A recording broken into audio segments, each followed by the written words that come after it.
Everyone, কেমন আছো তোমরা সবাই? সেহতি স্টোরিজের একটা নতুন ব্লগে তোমাদের জানাই স্বাগত আর অনেক অনেক ভালোবাসা।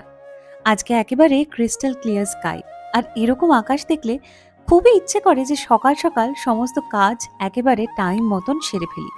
আর সকাল থেকে এরকম একটা আকাশ দেখার পর ভাবলাম তাড়াতাড়ি স্নান সেরে নেওয়া যাক। যবে থেকে এই একা একা এই সময়টায় থাকি তখন থেকেই মনে হয় যে স্নান এমন একটা কাজ যেটা একেবারে আগে আগে সেরে নিলে হাতে যেন অনেকখানি সময় পাওয়া যায়। আর সেই অনেকটা সময় নিজের মতন করে একেবারে সাজিয়ে নেওয়া যায়, কোনটার পরে কোন কাজটা করব সেটা নিয়ে আর খুব বেশি ভাবতে হয় না। আর এত কিছু আমি এই ভেতর ঘরটায় করলাম, তারপর মনে হলো যে আরে আমাদের তো একটা বড় আয়নাও রয়েছে, সেদিকে যাওয়ার কথা আমি মাঝে মাঝে একদম ভুলেই যাই। একেবারে রেডি হয়ে গেলাম স্নান সেরে, আর তারপর আমার এই ছোট্ট সেটআপে ঠাকুরকে একটুখানি জল মিষ্টিও দিয়ে দিলাম। সেই সঙ্গে আমি যে মোমবাতিটা জ্বালাই ভাবলাম সেটার একটা ক্লোজ শট নিই, কারণ এই মোমবাতিটা দেখতেই পাচ্ছ সলতেটা একেবারে নিচের দিকে চলে গেছে। এইভাবে যখন মোমবাতিগুলোর কানা উঁচু হয়ে যেতে থাকে না, তখন এটা কাটতে ভীষণ সমস্যা হয়।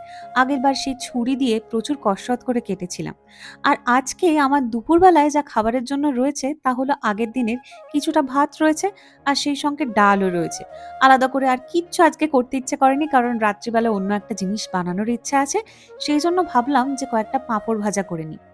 গরম গরম ভাত, ধনেপাতা দিয়ে পাতলা করে মুসুরির ডাল, পাঁপড় ভাজা আর তার সঙ্গে একটা ছোট্ট টুকরো লেবু, ব্যাস। আর কিচ্ছু কিন্তু এই মুহূর্তে প্রয়োজন নেই। একটা কথা আছে না যে মোহ মায়া, মানে সবই মোহ মায়া। তো সেরকমই খানিকটা মোহর বশে বা মায়ার জালে আটকা পড়ে যাই বলো না কেন, সেরকম একটা ইনসিডেন্ট আমার সাথে হলো রিসেন্ট সময়ের মধ্যে। যদি আমি দেখি, সেটা হচ্ছে যে ফুলটার রংটা দেখে আমি আগের ভিডিওতে যে ফুলটা তোমাদের দেখিয়েছি, জিজ্ঞেস করেছি, আবার কমিউনিটি পোস্টও দিয়েছিলাম যে এই ফুলটা যে কি সুন্দর, কি মায়াবী, এই ফুলটার রংটা এত ভালো লেগেছে, এত সুন্দর লাগলো, ঘরের মধ্যে সত্যি আলাদা একটা শোভা পেয়েছে, এইসব মনে হলো। এবং সেই সময়তে তোমাদের কাছে জানতে চেয়েছিলাম যে এই ফুলটার নামটা কি, তোমরা যদি আমাকে একটু সাহায্য করো বলে, অনেকে বলেওছো। আর তার পাশাপাশি অনেকেই কমেন্ট করে যেটা আমাকে বুঝিয়েছো যে মনে হচ্ছে এটা হয়তো রং স্প্রে করা।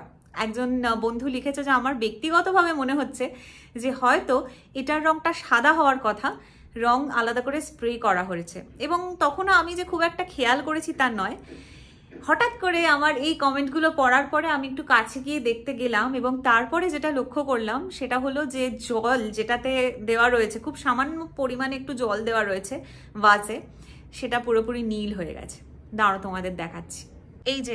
এই যে সেই মায়াবী নীল রঙের জল দেখতেই পাচ্ছ তোমরা, যেটার মধ্যে বোধহয় একটা দুটো ফুলের এই স্ট্র্যান্ড পড়ে গেছিল, সেখান থেকে এরকম জলটা অটোমেটিক্যালি নীল হয়ে গেছে। তারপরে মানে অটোমেটিক্যালি বলতে আর কি, জলটার সঙ্গে এই ফুলটা মিশে গেছে, যার জন্য এরকম নীল রং হয়ে গেছে। এবং তারপরে আমি বুঝতে পারলাম যে এইখানে যে রংটি রয়েছে সেটি হলো অকৃত্রিম। আমি পুরোপুরিভাবে আর কি ধোকা খেয়ে গেছি।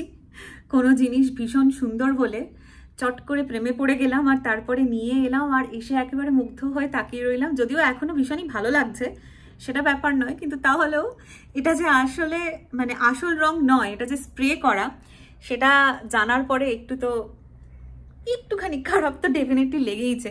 মানে তোমরা কমেন্ট করে এতগুলো জিনিস সম্পর্কে আইডিয়া দাও, মানে আমি যতটা না নিজে এক্সপ্লোর করছি, তোমাদের কমেন্টের ভিত্তিতে আমার মনে হয় যে আমি অনেক কিছু নতুন জিনিস জানতে পারছি, নতুন আইডিয়া হচ্ছে। আমি তোমাদের প্রত্যেকের কাছে খুবই গ্রেটফুল। আমাকে একজন বন্ধু রিসেন্টলি একটা ভিডিওতে কমেন্ট করে লিখেছে যে ভেরি আন্ডাররেটেড ওয়াইটি চ্যানেল। দেখো, আমার মতে 1 বছরের মধ্যে আমি যে সংখ্যক মানুষের সান্নিধ্যে আসতে পেরেছি, যারা নির্ভেজাল ভালোবাসার মাধ্যমে আমাকে ভরিয়ে রেখেছেন, সেখানে আমার চ্যানেল না হয় একটুখানি আন্ডাররেটেড থাক, চটজলদি ওভাররেটেড হয়ে তারপরে আমি হঠাৎ করে কোথায় যেন একদম চলে গেলাম, তোমাদের মনের যে জায়গাটা করে নিয়েছি সেটা আস্তে আস্তে ফেড আউট করে গেল, সেটা আমি চাই না। এই তোমরা আমাকে আস্তে আস্তে যে ভালোবাসাটা দিচ্ছে এবং সেটা আস্তে আস্তে যে জোরালো হচ্ছে, এটাই আমার কাছে একটা পরম প্রাপ্তি। আমার আগের ভিডিওতে অর্পিতা আমাকে কমেন্ট করে জানিয়েছে, একটা প্রচণ্ড ভালো মানে ইনোভেটিভ একটা আইডিয়া দিয়েছে, যেটা আমি সত্যিই আগে কখনো কোনো কিছু মানে ট্রাই করিনি এরকম ধরনের। আমার মনে হয় অর্পিতা তুই নিজেও বোধহয় এরকম ধরনের জিনিস করে থাকিস, হাতের কাজ মানে আর্ট অ্যান্ড ক্রাফটের কাজ তুই নিশ্চয়ই করে থাকিস, যার জন্য এই আইডিয়াটা তোর মাথার মধ্যে চট করে আর কি এসেছে এই ফুলটা দেখার পরে। দেখা যাক ও যেরকমভাবে বলেছে সেটা যদি ফলো করে ঠিকঠাক মতন ফলো করতে পারি, আর ঠিকঠাক মতন যদি আমি সেটা প্রিপেয়ার করতে পারি, তাহলে অবশ্যই তোমাদের সঙ্গে আমি শেয়ার করব। তাই সঙ্গে থাকো তোমরা।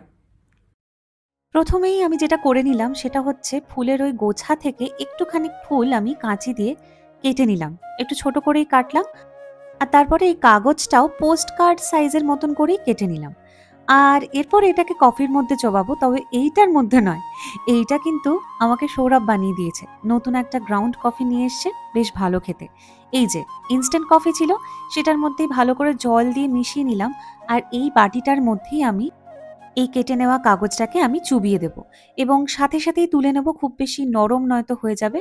এই যে একদিক থেকে চোবালাম আর আরেক দিক থেকে আমি তুলে নিচ্ছি।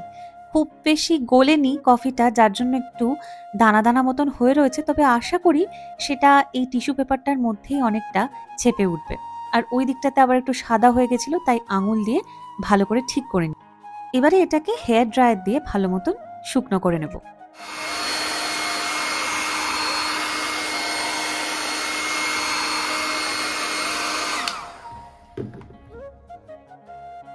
ভালো মতনই শুকিয়ে গেছে, একটু হয়তো সামান্য ভিজে রয়েছে, কিন্তু আশা করছি সেটা সময়ের সাথে সাথে শুকিয়ে যাবে।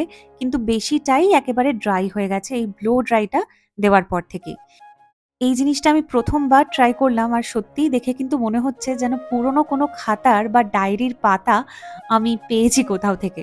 আর এটার ওপরেই আমি ফুলটাকে এবার আস্তে আস্তে আটকে নিচ্ছি। আমি সুপার গ্লু দিয়ে এখানে আটকাচ্ছি, যার জন্য হাতে লাগলে পরে খুব একটা সমস্যা হওয়ার সম্ভাবনা রয়েছে, সেই জন্য খুব সাবধানে এই কাজটা করছি। এই গ্লুটা দেওয়ার সাথে সাথেই জুড়ে যাচ্ছে, যার জন্য একদম খুব তাড়াতাড়ি কম সময়ের মধ্যেই কিন্তু এটা রেডি হয়ে গেল।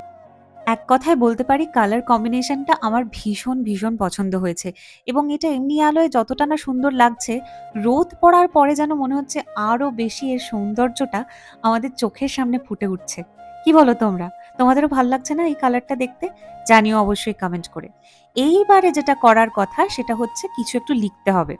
আমি কিন্তু প্রথমেই ভেবেছিলাম যে আগে লিখে নেব, তারপরে সামহাও আমি ভুলে গেছিলাম, সেই জন্য ফুলটা লাগিয়ে নেওয়ার পরে লিখতে শুরু করলাম। আর তারপরে মনে হচ্ছিল খুবই অসুবিধা হচ্ছে, বারবার মনে হচ্ছে ফুলটা আবার ছিঁড়ে যাবে না তো এই হাতের চাপে। তবে আমি নিজে থেকে কিছু লিখছি না, রবীন্দ্রনাথ ঠাকুরের শেষের কবিতারই দুটো পংক্তি ভাবলাম যে এখানে লিখে দিই। খুবই পছন্দ হলো, মনে হলো যে এই জিনিসটা এইরকম একটা ডায়েরির পাতার ওপর যদি লেখা থাকতো তাহলে দেখতে সত্যিই খুব সুন্দর লাগতো। সেই জন্য যে লাইন 3টে লিখলাম সেটা অবশ্যই তোমাদের সঙ্গেও দেখাচ্ছি। তোমরা চাইলে একবার পজ করে পড়ে দেখতে পারো।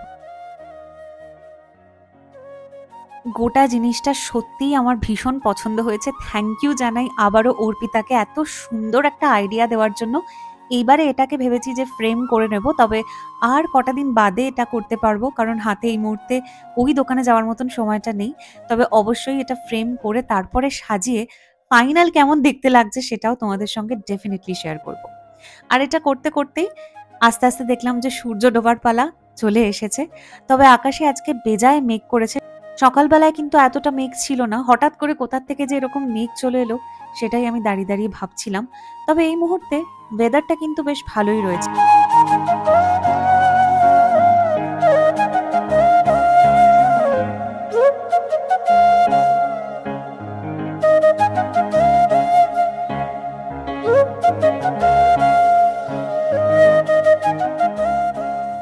সূর্যাস্তের পরে আকাশে একটা খুব সুন্দর ক্রিমসন কালার তৈরি হয়েছে, আর তার সঙ্গে যেটা আমার খুব ইন্টারেস্টিং লাগছিল সেটা হচ্ছে এই মেঘটা কিরকম দেখে মনে হচ্ছে না যে একটা হাতি সুর তুলে দাঁড়িয়ে রয়েছে, খুবই অদ্ভুত সুন্দর লাগছিল দেখতে। আর সেই সঙ্গে দূরের ওই ছোট ছোট মেঘগুলোকেও কেমন যেন মনে হচ্ছিল দল বেঁধে চলেছে কোনো একটা অজানা দেশের উদ্দেশ্যে। থাক, অনেক হয়েছে, আর মেঘ দেখতে দেখতে কাব্যি করে লাভ নেই। এবার রাতের খাবারটা বানিয়ে ফেলা যাক। অনেকদিন বাদে আজকে আবারও সয়াবিন বানাচ্ছি। আর সৌরভের সব থেকে অপছন্দের খাবার যদি কিছু থেকে থাকে তাহলে সেটা হলো এই সয়াবিন। মানে ও একদমই খেতে পছন্দ করে না। আমি শুনেছি যে ও যখন মেসে থাকতো আইআইএসসিতে পিএইচডি করাকালীন, সেই সময়তে যদি শুনতো যে মেসে হয়েছে নিউট্রিলা বা সয়াবিনের তরকারি, তখন কিন্তু ও আর কখনোই মেসে খেত না। তবে বিয়ে হওয়ার পর থেকে যখন একসাথে থাকতে শুরু করলাম, তখন বেচারা আমার পাল্লায় পড়ে সয়াবিনটা খেতে শুরু করলো, এবং তারপর আস্তে আস্তে বোধহয় একটু হলেও অভ্যেস হয়ে গেছে। মানে একদম চট করে না বলতে পারে না, কিন্তু এটাও ঠিক যে একদম যে পাতলা করে নিরামিষ ঝোল যেটা হয় সেইটা খুব একটা ও পছন্দ করে না। তার বদলে যদি একটু চটপটা ধরনের কিছু বানিয়ে দেওয়া যায়, সেইটা খেতে ওর বেশ ভালো লাগে। তাই এখানে একটুখানি চিলি সয়াবিন টাইপের কিছু একটা করার চেষ্টা করলাম। তবে আমার অবশ্য ওই নিরামিষ যেরকম ঝোল হয় পাতলা আলু দিয়ে আর জিরে ফোড়ন দিয়ে, ওইটা খেতে আমার সবথেকে বেশি ভালো লাগে। আর সেই সঙ্গে আজকে আটা আর ময়দা মিশিয়ে একটুখানি পরোটা বানিয়েছি, খুবই শুকনো করে বানিয়েছি। আর একটু অদ্ভুতই দেখতে হয়, কারণ আমরা যে আটাটা খাই সেটা ওই মাল্টিগ্রেন আটা। যদিও খেতে একদমই ইচ্ছে করে না, কিন্তু এখানে ওই আটাটাই সহজলভ্য। সেই জন্য রুটিগুলো দেখতে বা পরোটাগুলো দেখতে একটু অদ্ভুতই হয়। ভিডিওটা আজকে তাহলে এখানেই শেষ করছি। কেমন লাগলো অবশ্যই কিন্তু কমেন্ট করে জানিও। আর যদি ভালো লাগে তাহলে একটা লাইক করে দিও। তোমরা সবাই খুব ভালো থেকো, সুস্থ থেকো আর সাবধানে থেকো। আর খুব শীঘ্রই দেখা হচ্ছে নতুন একটা ব্লগে। তাহলে আজকের মতন জানাই বাই।